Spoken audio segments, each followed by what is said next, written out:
So greetings, friends and followers. This is Nurses Talking. I am Dale Barcy.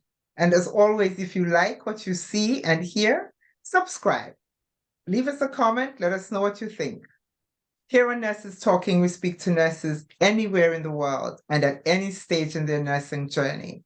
And so today I'm very pleased to welcome Tiffany Weatherspoon, or better known, T.S. Weatherspoon. And Tiffany is a licensed practical nurse and an author. So, welcome, Tiffany. Thank you. Thank you for having me. My absolute pleasure. My absolute pleasure. First things first, why are you a nurse? Well, I've never been outside of the hospital arena, except for a restaurant when I was 16 years old. Candy striping, being a CNA, and I went further to be the LPN. So I've always had a heart for people. I've always been the kind of person that wants to help somebody. And so it just fit that arena perfectly. And so, considering that it's something you always wanted, when you got it, did it turn out to be what you expected? From the outside, before you're a nurse, you're thinking, oh, that, it looks prestigious. They wear the cute uniforms, they're, going to work. But when you get on the inside, you get to see what the ministry is in a situation. And that's what it became for me, like a ministry for helping people.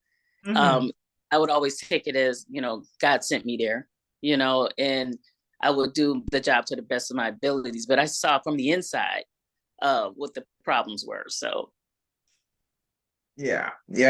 So what do you think some of those problems are?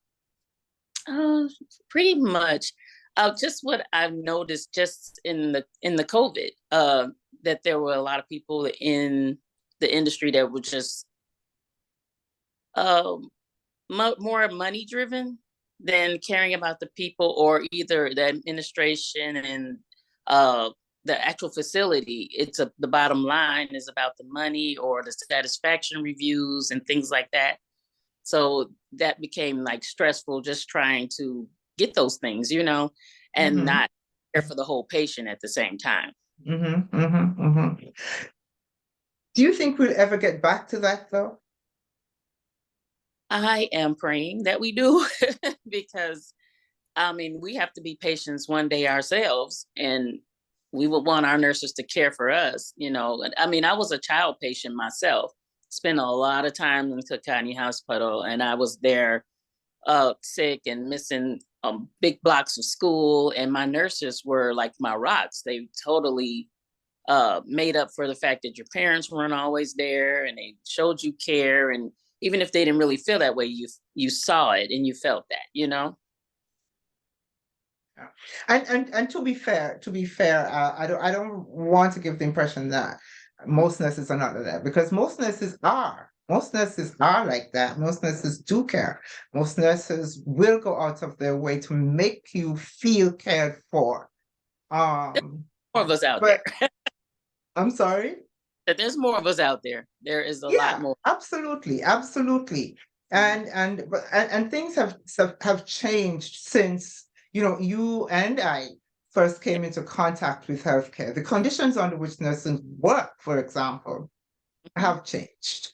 Yes. Nurses now work in a recognized, unapologetic business. Yes. Right? And so we have to adapt to that mindset and that culture, which is very difficult for us. Yes.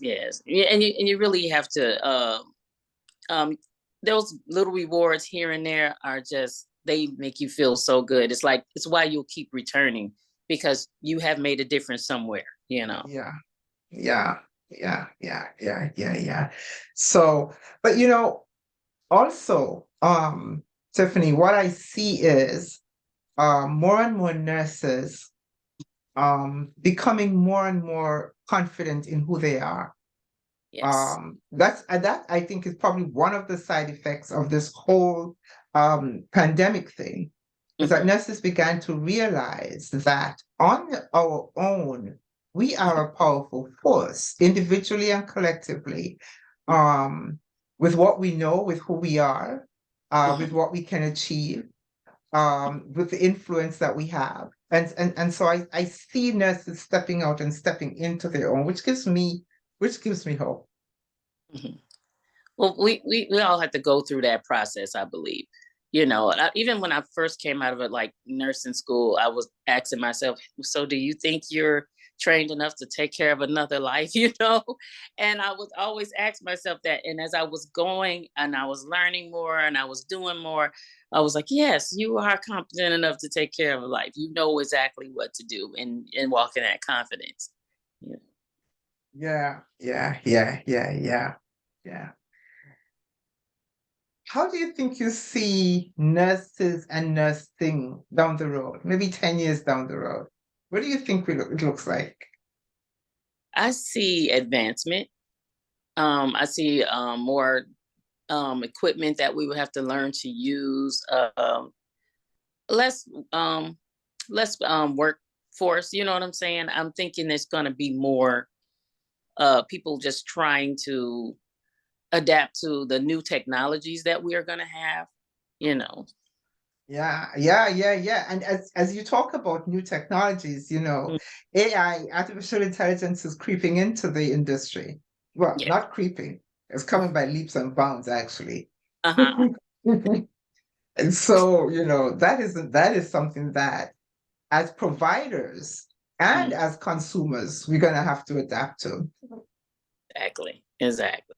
Yeah, I remember seeing on, I think it was an episode of Grey's Anatomy, and they were 3D printing a heart or a piece of a heart, and I was thinking, wow, do they have that? And they do have that technology going. Yeah.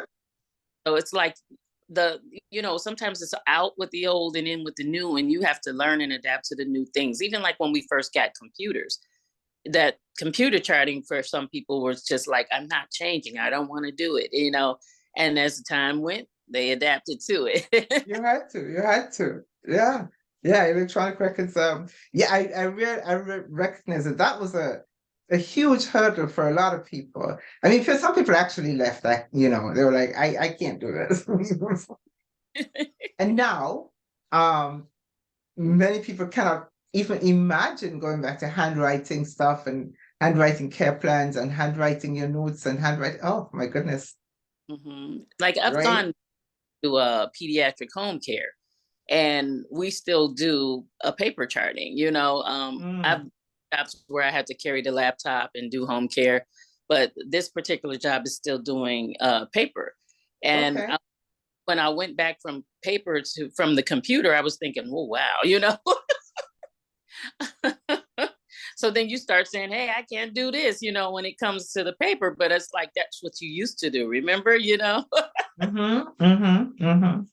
Exactly. So, as a nurse, though, what would you say is your greatest achievement so far? Um, I would say the years that I have experienced with my patients, uh, just going from being a patient myself to the caregiver, just loving people on a whole nother level. You kind of self-sacrifice yourself a little bit to make people comfortable, to make sure that you're doing things well for them, that they're not scared before surgeries, all of this. And a lot of it is on your shoulders, and you just feel very accomplished in doing things to make people's lives better. That's a huge one. That's a huge one. And someone mentioned in the beginning that you're an author, you're a writer. Um, your book, The Promise, Yes. the book, The Promise. What is that about? It's pretty much a fictional character. He's just dealing with a whole lot of family issues. He's coming out of jail. He's making his life over again. He's trying to be a better parent this time around. Just trying to repair and mend those areas of his life that he put holes in. Um, and then you have to get another mindset about a person that comes out of jail and that people have that expectation that you're going back. It's all family relationship. And then also touching on the fact that I did touch on a cancer patient that was about 9 years old. I did have a cousin that was that passed of cancer at that age, and I remember being a young girl going to her funeral and thinking, "This is a child, though. Why is she?" But there was an area that I touched on in my book about her and what her thought process was as far as death and dying and living this way. Mhm. And Mhm. I wanted to actually add that to the book because that is a real thing that our children are. They're sick, they have grown people's diseases, and they have to deal the way that we deal. So I made sure to add that to it, but it deals with a myriad of things. Yeah, it sounds like a very there's a lot of concentration in that. There's a lot of really, as you said, a myriad of things because there's so much going on. Even just the character coming out of jail, and re-assimilating Hmm.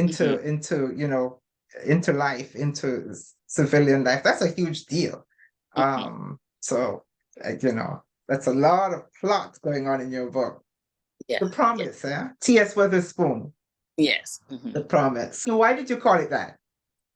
Because it deals with the Lord and His promises for you. No Ah, matter what you see, you can't see the other side of it. So you have to keep going along and going with it until it gets better.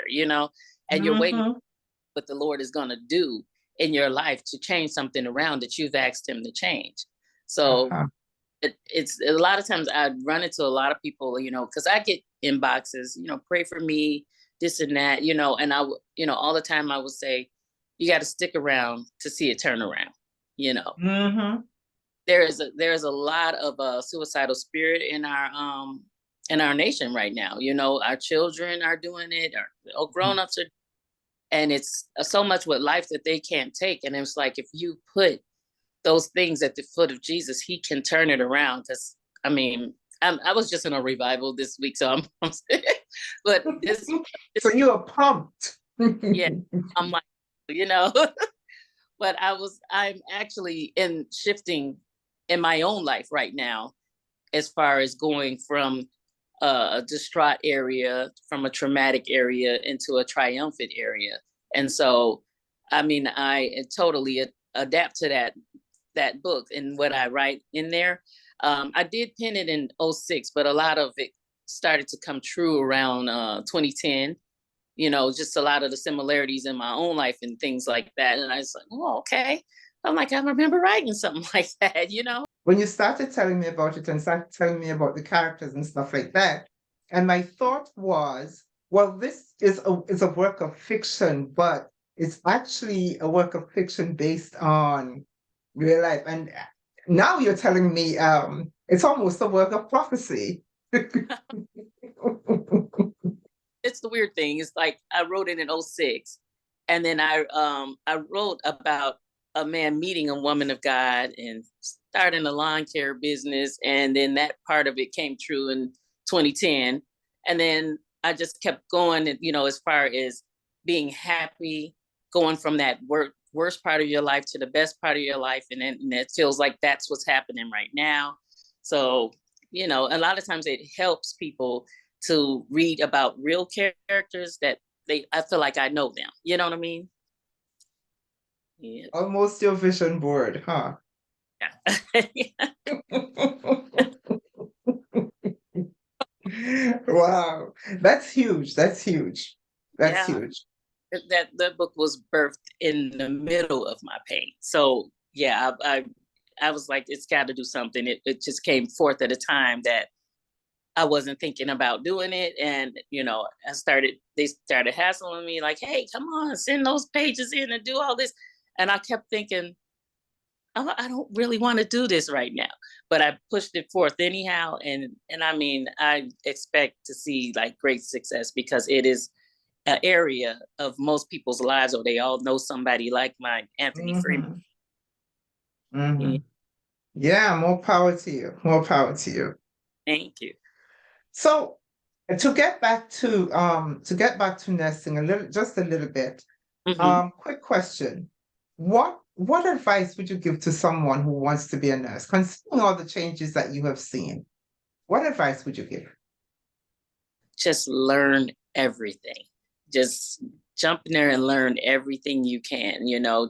I mean, even like when I was in my clinicals, anything they said, does anybody want to see this? Does anyone want to try this? I was always me, I'll do it. I'll do it. You have to jump in there. And I think when I started working, I was a pilot LPN at a major teaching hospital, and I was one of two.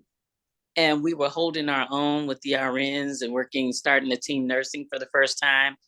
And we were totally holding our own because we learned, you know, how to do EKGs and how to draw blood. And, you know, they taught us a whole lot.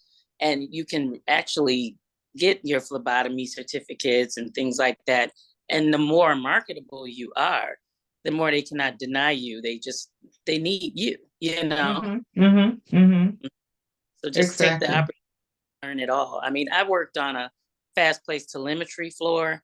Um, we did everything. We read strips. We did Mm-hmm. everything the RNs did.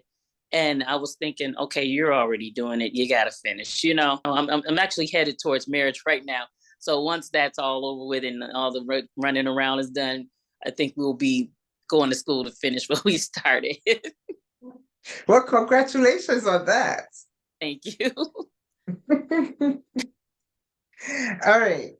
So the other thing that I'm asking people, right, is because I've been asking nurses, what do they see in other nurses? What would you say is the most essential quality of a nurse that you can recognize? Just friendliness, the willingness to bounce things off another person. Um, I've noticed that, you know, they have that saying about the honey and the vinegar. You know, a lot of times when you're working side by side with someone, you have to see them as a team, as your team. You know, uh, Mm-hmm. we did the same thing in the army. You had to trust the other person with your life. So in nursing, you have to trust the other person with your license. And you really, if somebody, you know, if you don't help a person and their patient gets into trouble, you still have to be in there helping with the CPR. So let's help each other not to get to an area where you're in trouble. If you know something, see something, help them, you know. And I really think there should be a mixture of the veteran nurse and the new nurse. Okay. Okay. Good thinking, teenage. Good thinking. Lastly, but not leastly, we have this thing about taking care of everyone else. It's a good thing. It's a good Yes. thing. Very often we don't put ourselves in that equation though. So my question to you is, what does self-care mean to you? Self care. Mainly, the major thing for me is stress relief. You know, is it sometimes like I used to suffer with migraines a lot more than I do today, and a lot of times that came as a result of stress. You know, your body posture, the way you handle things, your priorities, and so a lot of times I feel like you should just relax yourself, have that one day that is just bubble baths and aromatherapy, you know, massages. You have to have that day because nursing can be stressful because you're being pulled at 120 times by different people, and not only it's not even just the patients. It's hey, this needs to be done. You have to, you know, go to this in service, and you there's a whole lot that goes into that. So when you are stressed, your self care has to be able to take care of yourself. Yeah, yeah, yeah, yeah. And as you mentioned all those things, Mhm. very often I was thinking that as you were talking about all the things that impact your daily life, your daily work life, and I was thinking that very often you talked about the stress, but very often by the time you actually get to work, your Mhm. stress level is here, Yes. just because you know all of those things are coming.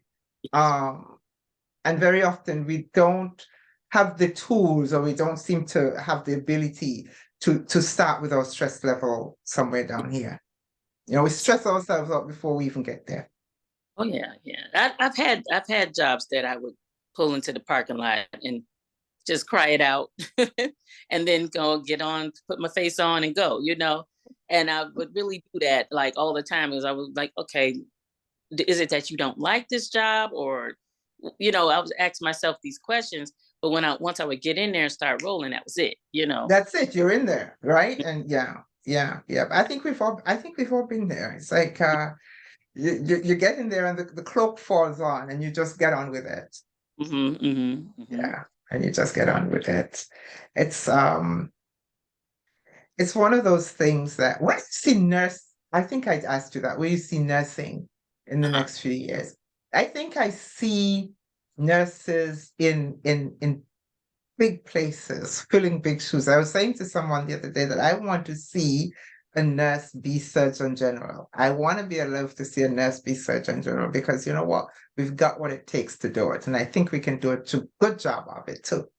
Oh yeah, oh yeah. Because most things need a nurse, really. Most places need a nurse.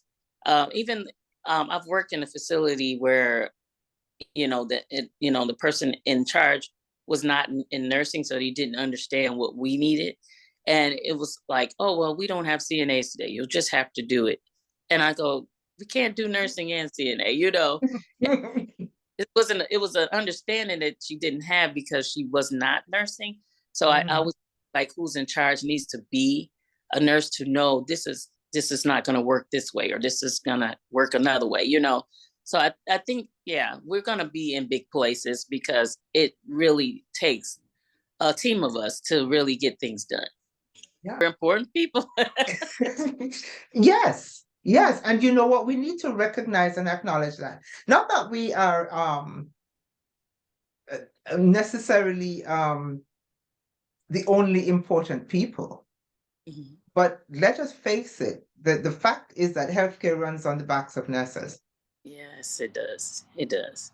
It does. you I do know. agree. Yeah. And that's not to not acknowledge everyone else because Oh yeah. we're not therapists, we're not dietitians, we're not doctors, we're not the rest of the team. Yeah. But Team. um we can work without the rest of the team That's true. if it comes to that. The rest of the True. team cannot work without us if it comes to I, that. I like to think of us as in the trenches, just military wise. I feel like we're in the trenches, like you're hands on. So Hmm. like with COVID, we were the major people going in, like go in there. But we had our janitorial staff that had to clean, and then you had your respiratory therapist that had to come in and monitor the vents. So Yeah, you're hands on and you're working as this team, and you're in the trenches. yeah, yeah, yeah, yeah, yeah. Tiffany, thank you so very much for this conversation. I truly appreciate it. And congratulations on the upcoming wedding. Thank Wish you. you Thank you. joy.